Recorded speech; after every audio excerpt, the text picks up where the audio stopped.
Hello friends, मैं सचिन भंडारी आप सभी का अपने यूट्यूब चैनल दी नेक्स्ट की वीडियो में स्वागत करता हूं। तो दोस्तों, अब हम देखेंगे भारत का इतिहास, जो कि बहुत ही महत्वपूर्ण टॉपिक है। तो हम वन बाय वन सारे स्टेप्स करेंगे इंडियन हिस्ट्री के। इनमें से बहुत ज़्यादा क्वेश्चन पूछे जाते हैं एग्ज़ाम में हिस्ट्री से, तो हम कुछ भी नहीं छोड़ेंगे। तो ये नोट्स आप बना लीजिए, ये आपके बहुत ज़्यादा काम आने वाले हैं। तो वीडियो को अंत तक देखें और लाइक कमेंट शेयर करना ना भूलें। तो आज हम बात करते हैं भारतीय इतिहास के स्रोत। सबसे पहले बात करते हैं साहित्यिक की। साहित्यिक संक्षेप के अंतर्गत साहित्यिक ग्रंथों से प्राप्त सामग्रियों का अध्ययन किया जाता है। यह दो प्रकार के हैं, धार्मिक साहित्य एवं लौकिक साहित्य। तो साहित्यिक जो जिससे हम हमारे को भारतीय इतिहास के बारे में पता चलता है, जो पहला स्रोत है वो कौन सा है? साहित्यिक। और दो प्रकार के कौन कौन से है? धार्मिक साहित्य एवं लौकिक साहित्य। पहले बात करते हैं धार्मिक साहित्य की। धार्मिक साहित्य के अंतर्गत ब्राह्मण तथा ब्राह्मणोत्तर ग्रंथों की चर्चा की जाती है। धार्मिक साहित्यों में किसकी चर्चा की जाती है? ब्राह्मण एवं ब्राह्मणोत्तर ग्रंथों की। ब्राह्मण ग्रंथों के अंतर्गत वेद, उपनिषद, रामायण, महाभारत, पुराण तथा स्मृति ग्रंथ आते हैं। ब्राह्मणोत्तर साहित्यों के अंतर्गत बौद्ध तथा जैन साहित्य से संबंधित रचनाओं का उल्लेख किया जाता है। तो ये था हमारा धार्मिक साहित्य। अब बात कर लेते हैं इनके ग्रंथों की जो इसके अंतर्गत आते हैं। सबसे पहले कौन से आते हैं? वेद। तो वेद सभी को पता होगा कितने वेद है? 4 वेद है। तो वेद भारत का सबसे प्राचीन धर्म ग्रंथ है, जिसके संकलनकर्ता कौन है? महर्षि कृष्ण द्वैपायन वेद व्यास। महर्षि वेद व्यास को माना जाता है वेद का दाता। वेद दाता किसको कहा जाता है? वेद व्यास को।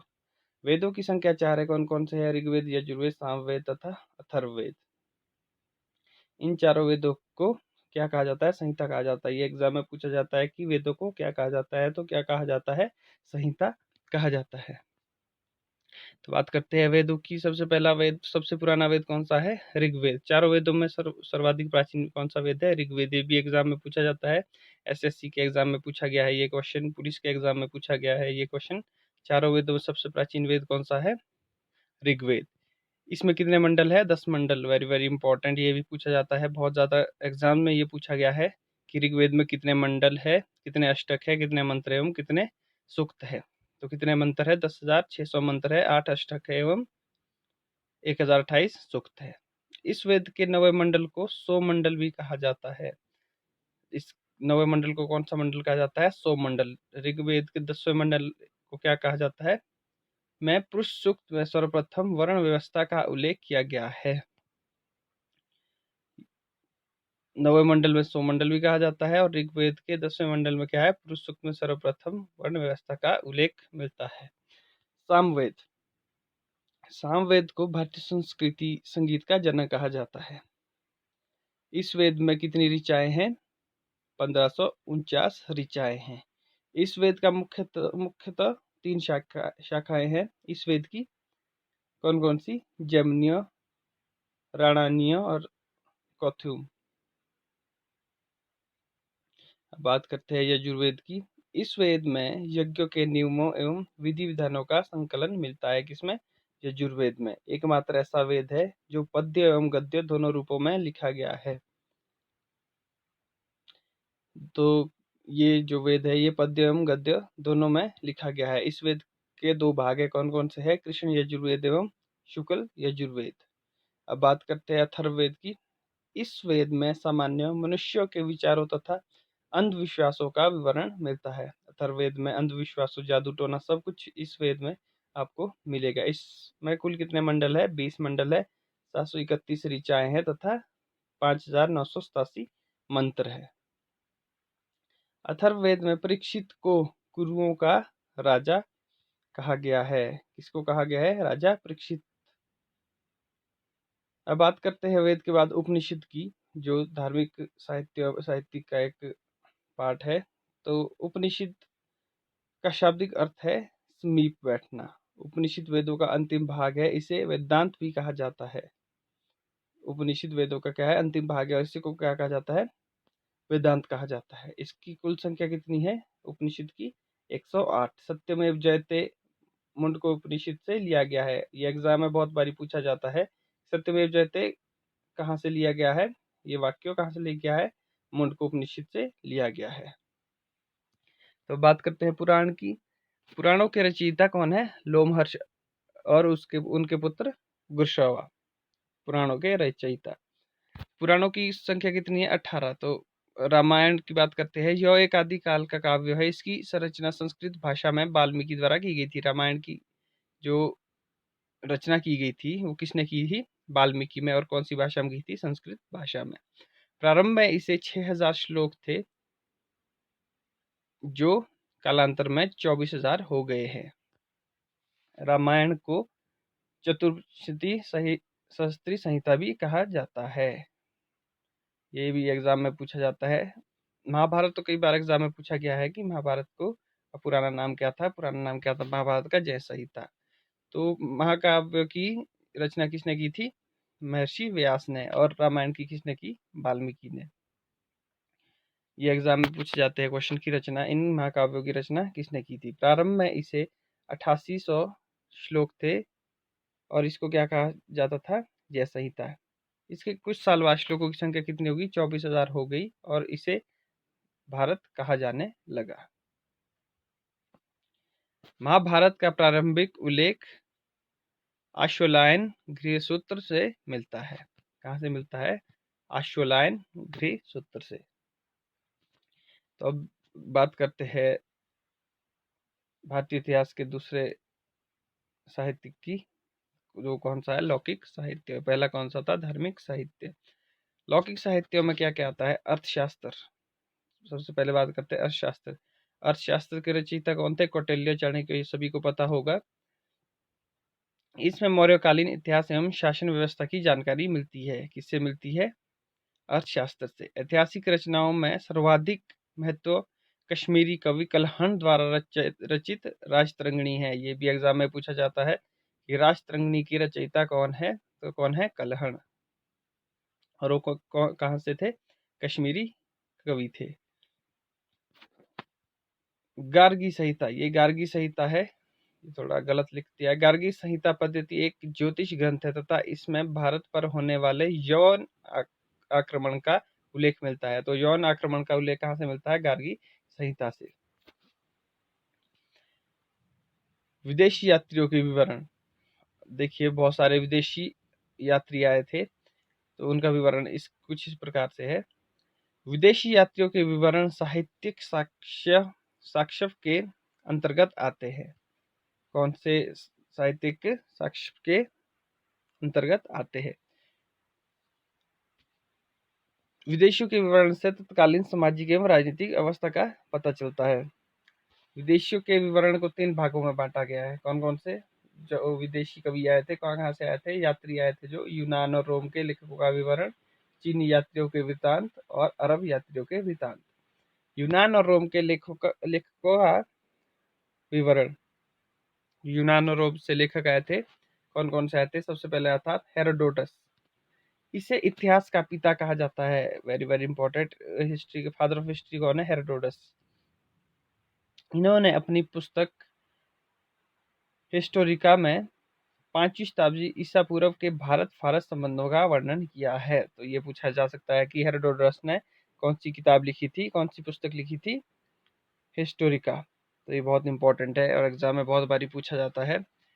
फिर उसके बाद बात करते हैं मैगस्थनीज की। इसे इंडिका नामक अपने ग्रंथ में मौर्य युगीन समाज एवं संस्कृति के विषय में लिखा है। तो पूछा जा सकता है एग्जाम में कि इंडिका नामक पुस्तक किसने लिखी थी? तो किसने लिखी थी? मैगस्थनीज ने। मैगस्थनीज सेल्यूकस निकेटर का राजदूत था। किसका राजदूत था? मैगस्थनीज सेल्यूकस निकेटर का, जो चंद्रगुप्त मौर्य के दरबार में आया था। तो ये बहुत ही इंपॉर्टेंट की नोट्स है, तो इन्हें आप इसी तरह पढ़िए। डायमेक्स। यह सीरिया नरेश एंटियोक्स प्रथम का राजदूत था जो बिंदुसार के दरबार में आया था। कौन? डायमेक्स। किसका राजदूत था? एंटियोक्स प्रथम का, जो किसके दरबार में आया था? बिंदुसार के। डायोनोसियस उसके बाद बात करते हैं डायनोसियस। यह मिस्र देश नरेश टॉलमी द्वितीय फिलाडेल्फस का राजदूत था जो अशोक के दरबार में आया था। तो ये बहुत ही ज़्यादा इंपॉर्टेंट की नोट्स है फ्रेंड्स, तो इन्हें आप इसी तरह से की नोट्स बनाइए। तो जब आप स्टेप बाय स्टेप हिस्ट्री को पढ़ेंगे तो आपको थोड़ा सा इंटरेस्टिंग हो जाएगा और आपको इजीली लर्न भी हो जाएगा। टॉलमी, इसने दूसरी शताब्दी के आसपास 150 भूगोल नाम ग्रंथ की रचना की थी। किसने की थी? टॉलमी। उसके बाद प्लिनी, इसे नेचुरल हिस्टोरिका नामक ग्रंथ की रचना की थी। तो पूछा जा सकता है एग्जाम में, नेचुरल हिस्टोरिका नामक ग्रंथ की रचना किसने की थी? तो किसने की थी? प्लिनी ने। और भूगोल की रचना किसने की थी? टॉलमी ने। इसमें भारतीय पशुओं, पेड़ पौधों, खनिज पदार्थों इत्यादि का विवरण दिया गया है। तो अब बात करते हैं चीनी यात्रियों के वृत्तांत की। तो सबसे पहले बात करते हैं ये फायान की। यह गुप्त नरेश चंद्रगुप्त विक्रमादित्य 375-415 ईस्वी के दरबार में आया था। तो जो चंद्रगुप्त विक्रमादित्य का जो शासन काल था वो कहाँ से था? 375 से 415 ईस्वी के तक था। फायान ने अपने विवरण में मध्य देश के समाज एवं संस्कृति का वर्णन किया है, जिसमें मध्य प्रदेश की जनता को सुखी एवं समृद्ध बताया है। उसके बाद बात करते हैं सियोंगन, चीनी यात्री सियोंगन की। सुंगयुन 518 ईस्वी में भारत आया और इसे अपने 3 वर्षों की यात्रा में बौद्ध ग्रंथों की प्रतियां एकत्रित की। तो एग्जाम में पूछा जा सकता है कि बौद्ध ग्रंथों की प्रतियां किसने एकत्रित की? तो किसने की? सुंगयुन ने। अब बात करते हैं ह्वेनसांग की। चीनी यात्री ह्वेनसांग। ह्वेनसांग को युवा नत्चांग के नाम से भी जाना जाता है। यह हर्षवर्धन के समय 629 ईस्वी के आसपास भारत आया था। यह 16 वर्षों तक भारत में रहा। अब बात करते हैं इत्सिंग की। यह 7वीं शताब्दी के अंत में भारत आया था। इसने अपने विवरण में नालंदा विश्वविद्यालय और विक्रमशिला विश्वविद्यालय के अतिरिक्त अपने समय की भारतीय दशाओं का वर्णन किया था। तो पूछा जा सकता है कि नालंदा विश्वविद्यालय का वर्णन किसने किया था?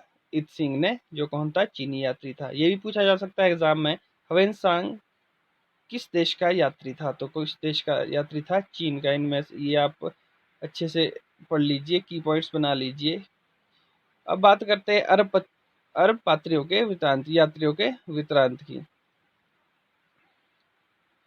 इसका पूरा नाम, अलब्रूनी का पूरा नाम क्या था? अलब्रुहान मोहम्मद इबन अहमद अलब्रूनी था। इसका जन्म 973 ईस्वी में कहाँ हुआ था? खीवा में हुआ था, ख्वारिज्म में हुआ था। यह महमूद गजनबी के साथ भारत आया था। यह अरबी, फारसी एवं संस्कृत भाषाओं का अच्छा ज्ञाता था। कौन था? अलब्रूनी। अब बात करते हैं इबन खुर्दाओ की। इसने 9वीं शताब्दी के ग्रंथ किल्बुल मसालिक बल ममालिक में भारतीय समाज तथा व्यापारिक मार्गों का विवरण दिया है।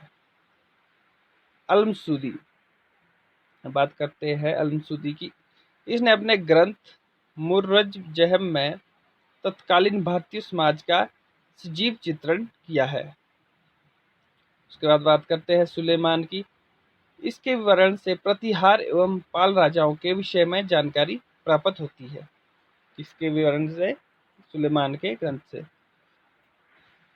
मीर मुहम्मद मासूम, इसने तारीख हिंद से सिंध देश के इतिहास तथा मोहम्मद बिन कासिम की सफलताओं की जानकारी मिलती है। किसके ग्रंथ से? मीर मुहम्मद मासूम। क्या लिखा था इसने? तारीख हिंद। उसके बाद बात करते हैं पुरातत्व संबंधी साक्ष्यों की।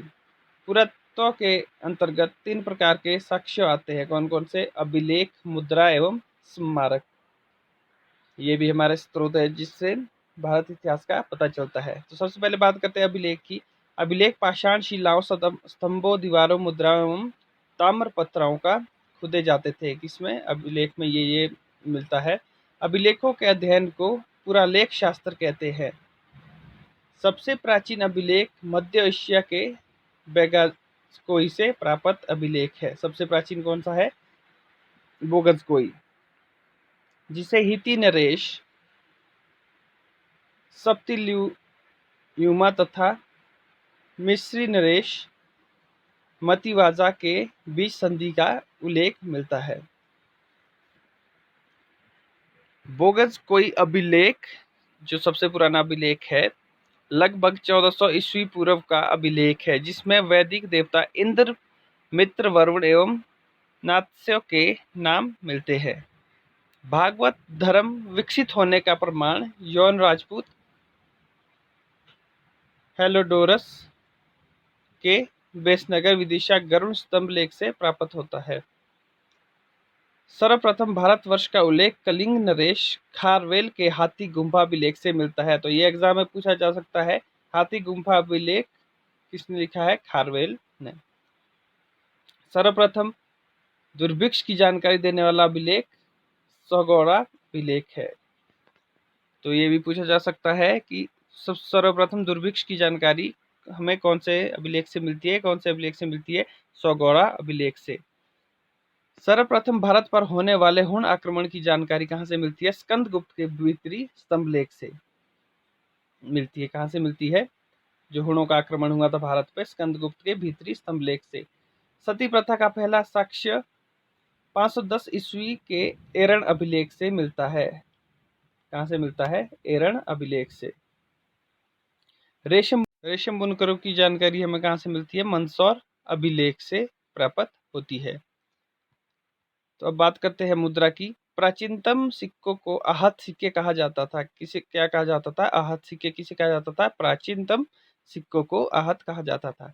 साहित्यिक ग्रंथों में इन्हें कार्षापरण, पुराण धरण, शतमान आदि नामों से भी जाना जाता था। आहत सिक्के अधिकांश चांदी के टुकड़े हैं, जिन पर विविध आकृतियों की अंकित की गई है।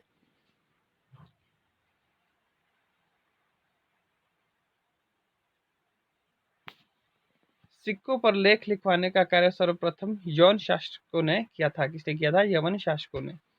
कनिष्क के सिक्कों से हमें उसके बौद्ध धर्म के अनुयायी होने का पता चलता है। समुद्रगुप्त की वीणा बजाती हुई मुद्रा वाले सिक्के से उसके संगीत प्रेमी होने का प्रमाण मिलता है। किसके? समुद्रगुप्त के संगीत प्रेमी होने का प्रमाण मिलता है। अरिकामेडु पुडुचेरी के निकट से रोमन सिक्के प्राप्त हुए हैं। तो एग्जाम में पूछा जा सकता है, रोमन सिक्के कहाँ से प्राप्त हुए हैं? अरिकामेडु पुडुचेरी के निकट से। अब बात करते हैं स्मारक की। स्मारक के अंतर्गत प्राचीन इमारतें, मंदिर, मूर्तियां इत्यादि आती है, जिनसे युगों की सामाजिक, धार्मिक तथा आर्थिक परिस्थितियों का बोध होता है। दक्षिण भारत स्थित अरिकमेडु नामक स्थल की खुदाई से रोमन सिक्के, बर्तन आदि प्राप्त हुए हैं, जिनसे ईसा की प्रारंभिक शताब्दी में रोम तथा दक्षिण भारत के बीच घनिष्ठ संबंध का पता चलता है। तो अरिकमेडु से क्या मिला था? हमें रोमन सिक्के मिले थे। मंदिरों में उत्तर भारत की निर्माण शैली को नगर, दक्षिण भारत की मंदिर शैली को द्रविड़ शैली तथा बेसर शैली दोनों का मिश्रण माना गया है।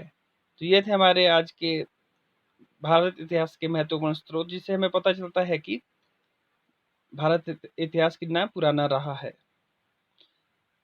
जो कुछ आप सोचते हैं वो आप आसानी से कर सकते हो। जो आप आज तक नहीं सोचे उसको भी सोच सकते हो, क्योंकि इस दुनिया में कुछ भी असंभव नहीं है। तो इसी मोटो के साथ आप आगे बढ़ते रहिए। प्रत्येक व्यक्ति के जीवन में एक दिन उसका समय आता है। मेहनत करते रहिए, क्या पता आपका समय कब आ जाए। Thank you very much.